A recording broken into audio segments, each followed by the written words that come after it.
It is well known that desire is the cause of all sorrows and tension. But being a wife and a mother, being a wife and a mother, I can't get rid of these desires. I seek your valuable advice in this regard. Thank you. Now,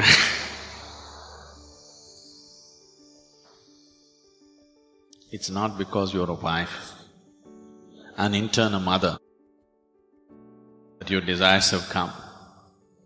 If you were nobody's wife, probably you were desiring, when you were nobody's wife, you were desiring to be somebody's wife. Now that you're somebody's wife, you desire to have a child and become a mother. Now that you have a child, now you are saying, it is these two entities which is making me desire. It is not true. If you were nobody's nothing, even then your desire would still burn within you. Is that so? Yes or no? If you are nothing to nobody in the world, still your desire would burn, isn't it? So please don't think your desires are because of your child or your husband or your family or whatever. Anyway you will desire, because that's your nature. Now, you made a statement in the question that desire is the source of all misery. Desire is not the source of all misery. Unfulfilled desire is the source of all misery. Isn't it? Isn't it so? Desires fulfilled are the source of your joy. Unfulfilled desires is the source of your misery. Now, what to do with the desire? Shall we kill the desire? I know people have been teaching you such things. You must kill all your desires. Unless you destroy your desires, your misery will not go. These teachings have come to you, isn't it? Now, if you want to destroy all your desires, all you will have is, you will have a great desire to destroy all your desires. And you will remain eternally unfulfilled. I don't want any desires. Is this a desire? Is this a desire or no? Yes. So, if you try to play tricks with this, it's not going to work. Because desire is not desiring for anything in particular. The energy which you call as desire is not different from the energy that you call as life. If you want to move from point A to point B, you need a desire, isn't it? Now, what brought you here today? It is not your bus or car or something else, it is your desire which has brought you here today, isn't it? What is it that will take you home? It is your desire which will take you home. What is it that which will make you eat? It is your desire which will make you eat. So, what you call as desire is not any different from what you call as life. The life is desire. The very basis of your life is desire, isn't it? So if I tell you kill the desire, the only way is to hang yourself. There is really no other way. Now I want to die, that is also a desire, isn't it? Yes or no?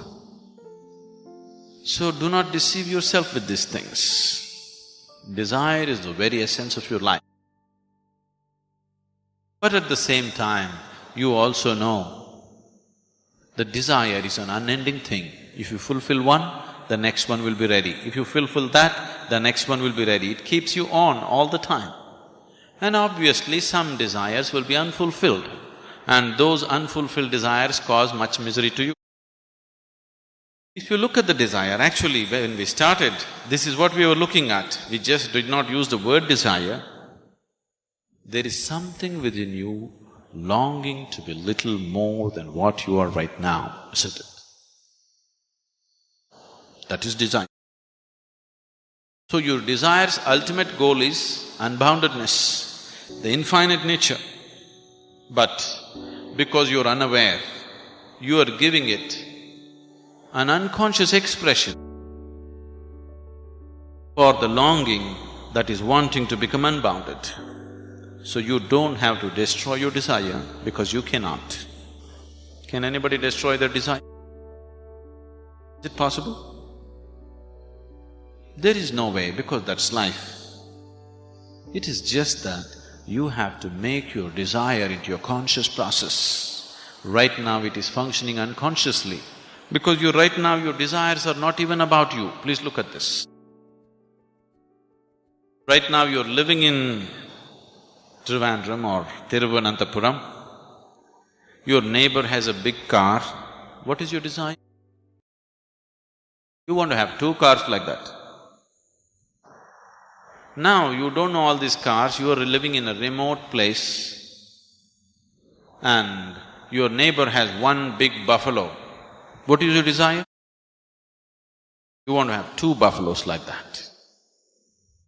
So your desire is just a reaction to the social situations in which you're living, isn't it? This is so because this longing to expand is finding unconscious expression. If you make your process of desiring into your conscious process, then desire is no more a problem. Desire is a wonderful vehicle which will take you places. Even if you want to reach the ultimate, you need a desire, isn't it? Yes or no? Anyway, the desire in you is longing for unboundedness, it is longing for unlimitedness, it is longing for the ultimate nature. You just have to bring awareness to it. If you bring awareness to your desiring process, it is a wonderful instrument. If it is finding unconscious expression, then it makes you run like madman. All the time it keeps you running endlessly. So, being a wife, being a mother, it's extremely important. Now that you're a mother, not a small responsibility. You brought another human being into this planet. Now, what kind of human being you produce is a very huge responsibility, isn't it? It is not just about reproduction. What kind of next generation you create is in your hands as a mother, isn't it? Yes? What kind of people are going to live on this planet in the next generation is decided by the mothers of today, isn't it? When such a responsibility you have, you cannot afford to live unconsciously. You must become conscious. Especially the woman must become conscious, it's very, very important.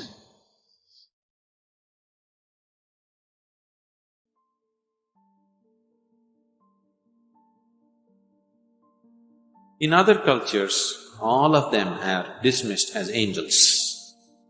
Here, different quality beings have been identified as different types. Call for a particular being for a particular kind of benefit, so that you have an advantage of achieving things much more than you would do by your normal strength and capabilities. In this tradition, we have various kinds of beings. They are all particularly identified according to their quality. We have humans, and of course the animal nature and all those things that you can see and around you.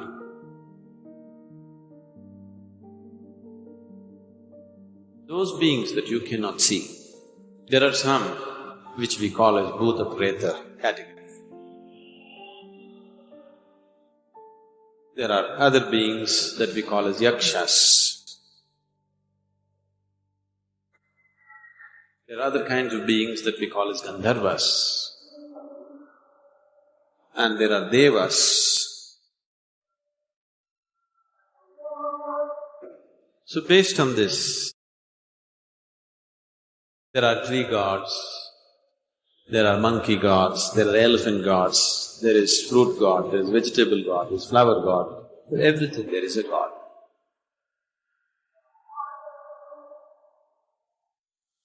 Is this all figment of imagination? No, it is… everything is happening because of certain forces. They identified these forces and personified them and created a method as to how to find excess. These yajnas were processes through which you can find access to certain forces in the existence so that you have an advantage of achieving things much more than you would do by your normal strength and capabilities. The word yajna has been translated as sacrifice. So the English word sacrifice you would always understand as giving up something for something else or giving up something for nothing. That's a sacrifice, okay? Giving up something for something else is commerce. Giving up something for nothing is sacrifice. So, yajna need not necessarily mean a sacrifice. Probably, yajna is a combination of an offering, an oblation, and a sacrifice. It's a mixture of all these three things. A ritual through which you can please certain forces in the existence. In other cultures, generally they have not been properly identified and classified, all of them are dismissed as angels. But here, different quality beings have been identified as different types, and accordingly you call for a particular being for a particular kind of benefit. There is a whole process and science behind it. Even today, people are using these yagas and yajnas. Generally, for a lot of them it may not work because it's not being properly conducted the way it should be. But for many people it does work. There are many people who are hugely benefited by these things. People do achieve what they want to do in the material world by using yagas and yajnas in a certain way. Even though it doesn't matter how educated they are and how much liberation they talk about, even today, 95% of the Indians, if they want to enter a new home, they will do yagas and yajnas before they get in. Only here at Isha we don't do anything because we're a different breed. If you are in a certain level of consciousness and energy, everything that you do is a yajna. You don't have to do a separate ritual, the very way you live is a yajna. So yajnas are of different kinds. Yajna means a certain means to access a dimension which is right now not in your access. One is a ritualistic yajna, that you perform something, an expert in the field comes and does something for you through which you receive some benefit, or you have made your very life process into your yajna. Now you sit in the morning and you're doing your Shakti Chalana Kriya or your Shambhavi Mahamudra. This is an internal yajna.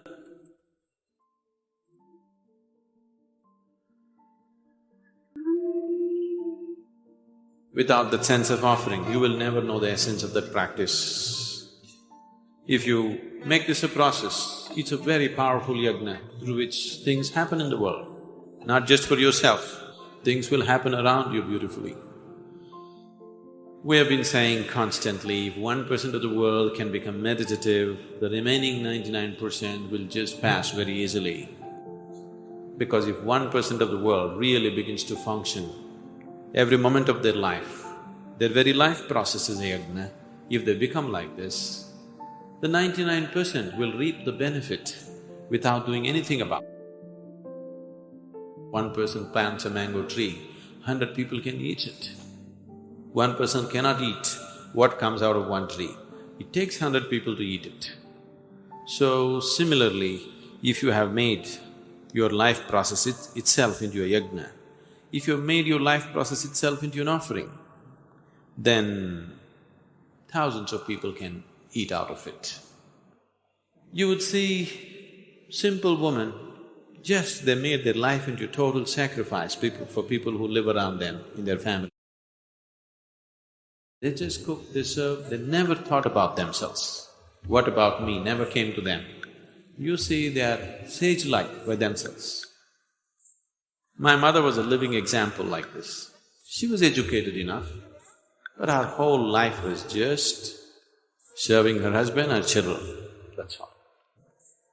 Never we heard her telling us, I love you. But such a question never arose. Whether she loves me or not never arose in our minds. Because the very way she lives is in complete sacrifice for everybody around us.